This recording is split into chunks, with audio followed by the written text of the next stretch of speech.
Esta noche en GPS ustedes van a escuchar de la calle cómo sufre la gente por lo que está pasando con esto, con los precios. Cuando uno sale a la calle y le pregunta a la población cómo se las rebusca para acomodarse a los aumentos de precios, las respuestas muchas veces son desgarradoras.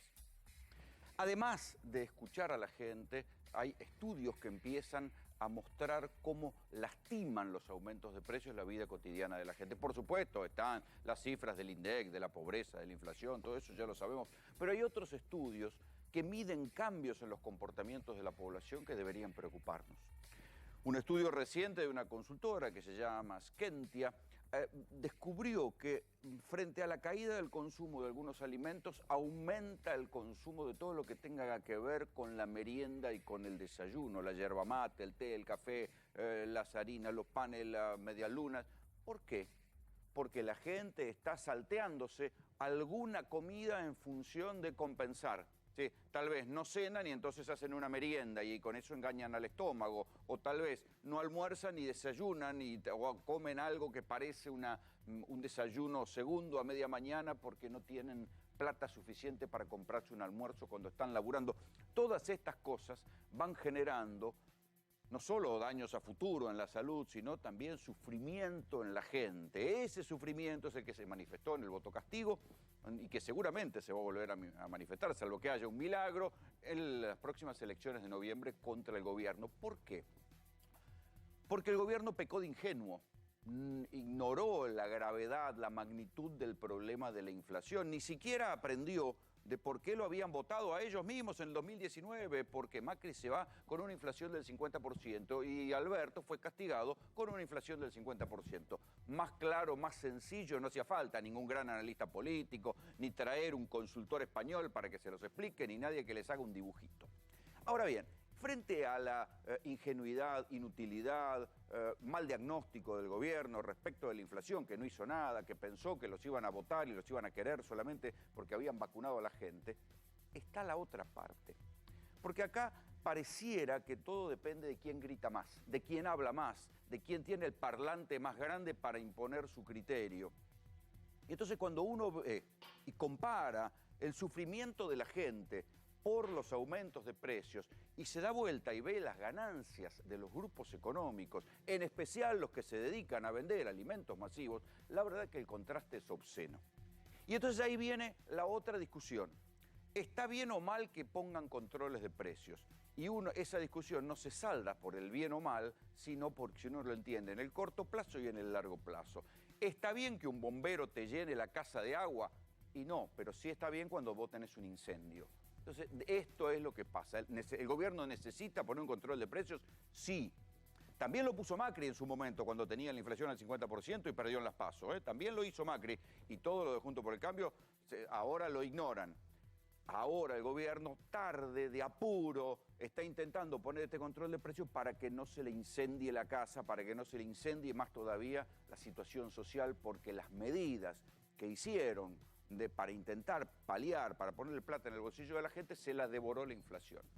Pero todo esto es verdad, pero también es verdad que los grupos económicos que venían perdiendo el último año de Macri, no solo no perdieron durante la pandemia, sino que ganaron, y además volvieron a ganar ahora, y ahora insisten en seguir ganando porque para ellos la remarcación es un inmenso negocio. Les decía lo de los grupos económicos. Si ustedes escuchan a los voceros de los grupos económicos alimenticios, que no casualmente la UIA hoy por hoy está presidida por un miembro de lo que es la COPAL, la Cámara de los Fabricantes de Alimentos, ¿sí? Lo que dicen es, no, el control de precios es ilegal, no se puede, no sirve para nada. ¿Por qué insisten tanto en que no quieren el control de precios? Porque es su principal herramienta de ganar hoy. Y si no me creen, les voy a mostrar los números de los balances de los tres principales grupos alimenticios. ¿Cuáles son esos grupos económicos? Digo, vamos a ponerlo con nombre y apellido, ¿no? Porque si no, no nos entendemos y estamos hablando con eufemismos. Uno de los grupos es el grupo Arcor. ¿sí? Otro es el Grupo Molinos y otro es el Grupo Ledesma. Acá están las cifras de ganancia de lo que va del año, según cada uno tenga el corte de sus balances. Pero les voy a contar algún detalle más. El Grupo Molinos, por ejemplo, ¿sí? El Grupo Molinos es de la familia Pérez Compán. ¿Sí? El Grupo Molinos en el 2020 tuvo una ganancia, el año de la pandemia, de 1.746 millones de pesos. Puede parecer mucho a nosotros, por supuesto. Pero tengan en cuenta, para no aburrirse con los números, que de Macri, el último año de Macri, venían con pérdida. O sea, en la pandemia, ahí donde la mayoría de la gente, de las pymes, quebraban y qué sé yo, estos muchachos ganaron 1.746 millones de pesos, según lo que ellos mismos reportan en sus balances. En la mitad del periodo actual llevan ganados 998 millones de pesos, o sea que, si todo sigue igual, ganarán 2.000 millones de pesos y está bien. Quiero decir, a los grupos económicos no se les puede pedir moral. Digamos, los grupos económicos hacen lo que les parece para maximizar sus utilidades. Es la política la que tiene que decir, muchachos, un poco de mesura, cálmense, o ver cómo se hace para que esto no provoque el sufrimiento que está provocando en la población los aumentos de precios. El Grupo Arcor, ¿sí? Ahora van a ver también dentro de los grupos alimenticios lo que pasa con el aceite. Pero bueno, el Grupo Arcor, de familia Pagani, había registrado ganancias en 2020 de 1.229 millones de pesos. ¿Sí? Arcor. Este año no le va mal tampoco, 8.800 millones de pesos. Otro de los grupos que se reunió, el titular del Grupo Arcor, se reunió con Cristina al final del macrismo para quejarse de Macri porque los estaba haciendo perder plata. Entonces, lo mismo que lloraban cuando estaba Macri, ahora ganaron, ¿sí? Y lo que no registran es el sufrimiento de la gente. En total, claro, a ellos no los dejan de comprar. Ahí está el problema. Por más que caiga el consumo de lo que venden estos grupos, la amplitud y la posibilidad de remarcar, de hacer trucos infinitos, porque después hicieron trucos con marcas muy conocidas, con la galletita Pepito, con la sonrisa, diferentes grupos alimenticios, trucándole por 1 gramo, por 10 gramos, por 15 gramos el paquete, metían y clavaban aumentos del 50%. Así de obscena es la cosa, así de obscena es la puja distributiva. Saben que hay plata, que el gobierno quiso poner plata en el bolsillo de la gente, entonces quieren maximizar las ganancias, manoteando esa guita rápidamente para llevarla para sus empresas para compensar las pérdidas que tuvieron durante el macrismo. Ya ganaron el primer año, un poco de sensibilidad, debería decirle, pero claro, la sensibilidad no existe en estos casos. Y esto es lo que le pasó al gobierno, le pasó aquello mismo que le pasó al último ministro de Economía de Alfonsín, al legendario y querido Pugliese, que dijo, les hablé con el corazón, me contestaron con el bolsillo. Y sí, este es el problema. Los funcionarios de este gobierno no pueden ser analistas frente al sufrimiento de la gente, porque así se han comportado como analistas. Cuando uno los escucha hablar, dice, tienes razón, che, los grandes grupos económicos están haciendo esto, esto y esto y esto. ¿Y vos qué haces? ¿Para qué estás acá? Bueno, ahora se dieron cuenta que esa permanente postura del analista que reflexiona y analiza lo que está pasando, les trajo un castigo en las urnas. El Grupo Ledesma, por último, otro de los grandes grupos alimenticios de la Argentina, ¿sí? En el ejercicio económico de junio de 2020, mayo de 2021, o sea, entre la pandemia y esta, las utilidades netas fueron de 5.203 millones de pesos. Y en el primer trimestre del actual ya suma 750 millones de pesos. Esta es una cifra anualizada. Esto para que vean que los que ahora se ofenden por el control de precios han hecho un bruto colchón de ganancias que no lo quieren soltar ni perder. Esto es lo que uno tiene que tener en cuenta. Uno de los casos más obscenos de aumento inexplicable que lastima el consumo popular es el del aceite. Vean esto. ¿Notaste aumento de precios en el aceite? Un despropósito, sí. Casi 100%. Sí, señora. ¿100%? Sí. ¿Aumentó el aceite? Una barbaridad. Muchísimo. ¿En cuánto tiempo? No sé si es cada semana, ponele. Y creo que me quedo corta. ¿Aumentó el aceite en la última semana? Aumentó bastante y no se encuentran las góndolas. El aceite Girasol de 1,5 litros lo estaba pagando el 20 de octubre 410 pesos. El 15 de octubre 415 pesos, con un 2,17% de aumento en 5 días. Y el acumulado en lo que va del año, 80,43%, frente a una inflación de un 37%. Llegamos al aceite y ahora encontramos menos de 1 litro, envase de 900, envases cada vez más chicos, pero a 250 pesos. Encontramos el aceite de 900, menos de 1 litro, 138 pesos en precios cuidados. Por ejemplo, en el rubro del aceite, entre otros, la empresa AGD, Vicentín, Cargill, Molinos Río de la Plata, LDG, esas son las grandes empresas que tienen ganancias escandalosas y buena parte de esas ganancias incluso las giran al exterior. Pero fíjense lo que está diciendo Polino. Polino tiene la virtud de que hace años con el gobierno de Cristina, enfrentado en su momento con Guillermo Moreno, que no lo quería nada, con el gobierno cuando estaba el ministro Kicillof, con el gobierno de Macri, ahora con el gobierno de Alberto, Polino y su organización Consumidores Libres viene haciendo un testeo de cómo mudan los precios, cómo aumentan los precios en los mismos productos mes a mes. Lo que está diciendo Polino es verdad. Esos mismos grupos que convierten a la Argentina en una potencia aceitera mundial, no es que están sufriendo. Acá no nos engañemos, acá lo que sufren no son los grupos económicos, está sufriendo la gente. La misma gente que deja de almorzar o de comer y que tiene que arreglársela con un mate y una galleta, esos son los que verdaderamente sufren, no los grupos económicos que siempre se quejan y dicen que no, que los controles de precios, que las indemnizaciones son caras, esos lloran. Lo que sufren verdaderamente es la gente. Y está el otro mecanismo perverso. Esos grandes grupos económicos son los que cobran, manotean la guita que hay en la calle en pesos, la dolarizan, la sacan del país y dicen, che, ¿cómo subió el dólar contado con liqui, que es el dólar fuga?